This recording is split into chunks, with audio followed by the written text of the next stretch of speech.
का उपजावार होता है। और छत्तीसगढ़ में शायद सरकार जो है समर्थन मूल्य पर धान खरीदी की शुरुआत आज कर चुकी है। और हम हैं अभी दुर्ग ग्रामीण विधानसभा क्षेत्र के उतई धान संग्रहण केंद्र पर, और विधायक जी पहुंचे हुए हैं। अपने हाथों से वो धान खरीदी की शुरुआत उन्होंने किया है। हम बातचीत करेंगे, जानेंगे किस तरह से आज किसानों में खुशी की लहर है। पूरे संसार को पालने वाले, जिनको हम सब भगवान के रूप में भी जानते हैं, मानते हैं, किसान भाई लोग। और किसान पूरे संसार के लिए अन्न उगाने का काम, पूरे संसार के पेट पालने का काम करते हैं। और ऐसे हमारे अन्न उत्पादन करने वाले हमारे किसान भाइयों को मैं प्रणाम करता हूं, नमन करता हूं।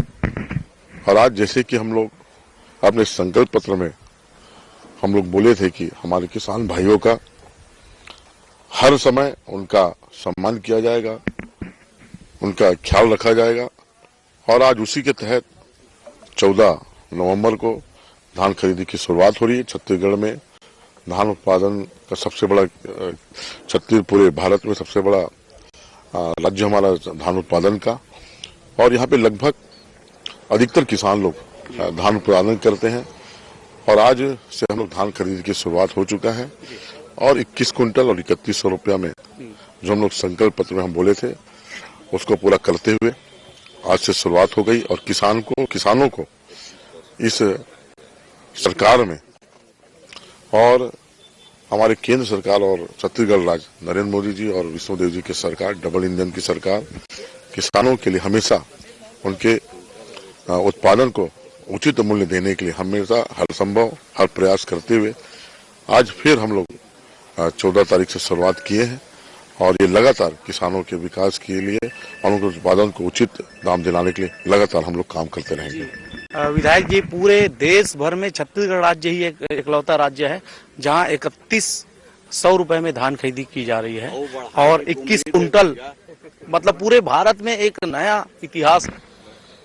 निश्चित तौर पे पूरे विश्व में धान का रेट कहीं भी 3100 रुपया नहीं है। लेकिन ये छत्तीसगढ़ की सरकार है, विष्णुदेव जी की सरकार है। हम लोग जो संकल्प पत्र बोले थे, जो गारंटी दिए थे, उसको पूरा करते हुए, हमने वादों को धरातल में जमीन में उतारते हुए आज हम अपना ये काम कर रहे हैं। एक चीज और है, सेवा सहकारी समिति कर्मचारी संघ आंदोलन पे चले गए थे, अनिश्चितकालीन आंदोलन पे। लेकिन उन लोगों की जो 3 सूत्री मांगे थी, शायद सरकार ने पूरी की है और अब विधिवत तरीके से वो लोग भी धान खरीदी में लग गए। ये सरकार सबका साथ, सबका विकास, सबका प्रयास को लेके चलने वाली सरकार है।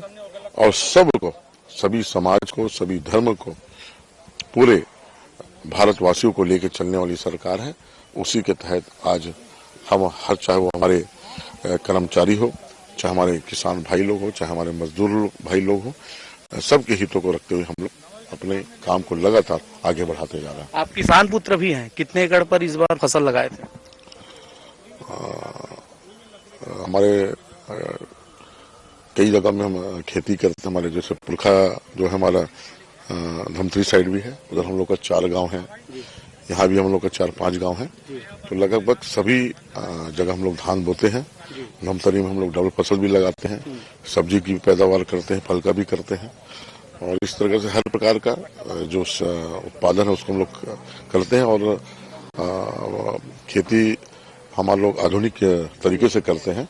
और सभी भाइयों को मैं कहता हूँ कि अपने पारंपरिक तरीके से साथ साथ हम आधुनिकता के भी साथ भी हम खेती को करें, ताकि हमारा उत्पादन भी अच्छा हो और गुणकारी हो और लाभकारी हमारा उत्पादन हो, ताकि हम लोगों को जो विश्वास है भारत के किसानों पे, वो हम लोग लगातार उस काम को करते हैं। और इसी वजह से अब किसान खेत नहीं बेच रहे हैं। पहले खेत को बेच देते थे, खेती में उतना फायदा नहीं था।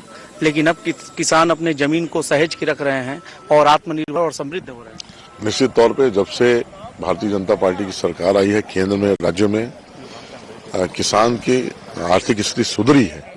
और किसान फिर से वापस किसानी की ओर आए हैं।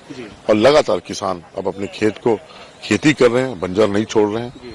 और किसानों को आर्थिक रूप से काफी मजबूत होते जा रहे हैं। ये उसका जीता जागता उदाहरण है। तो हम लगातार विधायक ललित चंद्राकर जी से चर्चा कर रहे थे और उन्होंने खुद ही अपने हाथों से विधिवत तरीके से धान की खरीदी की शुभारंभ उन्होंने किया है और खुद वो धान भी बेचेंगे बीच में जब खरीदी चलते रहेगी तो, क्योंकि वो खुद बड़े किसान हैं। कैमरा पर्सन लोकेश साहू के साथ साधना न्यूज संवाददाता ललित।